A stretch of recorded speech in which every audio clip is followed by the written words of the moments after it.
guys, welcome back to my channel. So this is part 2 of the sunset silhouette art, and in this part of the video we have to finish off the background, do the wolf and the moon, and that is it for the art.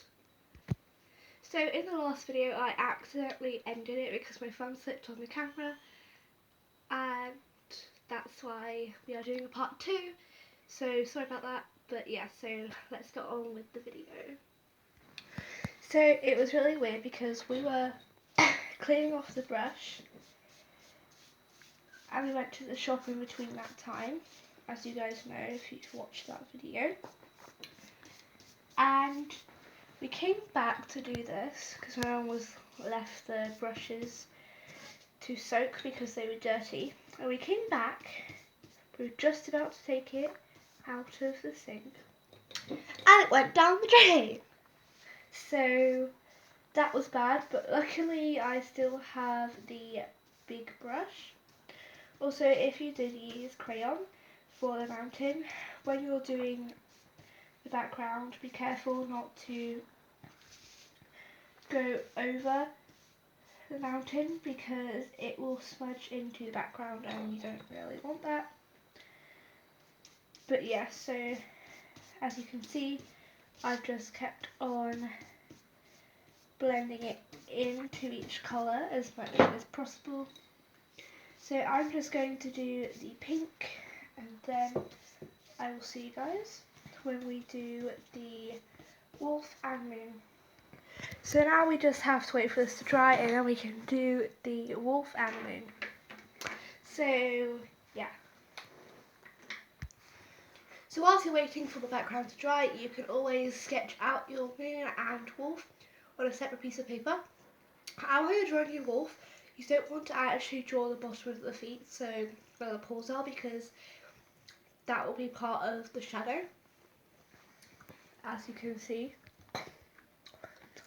You can also see on this one that the feet just sort of blend in. So once you've drawn your outlines, you have to colour in.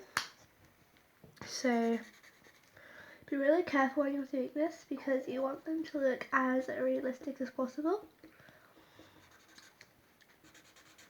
And the moon is actually the best part for this because you can experiment with the colours and outlines of the moon, like I have done on there, so it's sort of like lighter in the middle. But I'll see you guys when I finish colouring in the wolf. So once you colour in your wolf, you want to move on to the moon. You're going to start with a grey base for the moon. You're just going to colour it in grey to start with. Also, if you're using watercolours, I recommend doing this with crayons because you don't actually have to put water on it to blend it. Especially if you're using pastels. But you just want to colour in the base grey.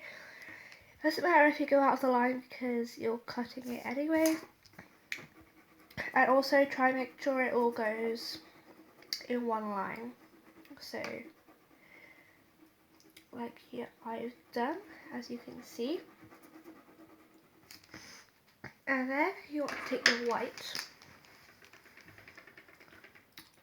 And you sort of want to just, you can't really see it, but it just lightens it up in the middle a bit, so as if you're going to draw a circle in the middle and just fill it in like that. It sort of creates a lighter grey texture.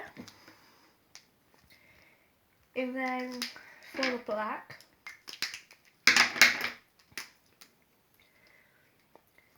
here's what you're actually going to do. So you're not going to put it in the moon, but you're sort of going to do an outline.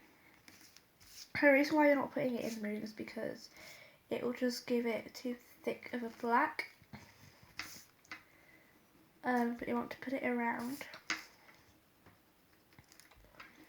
so you can just blend it into the middle. So all that black is also going to be cut off.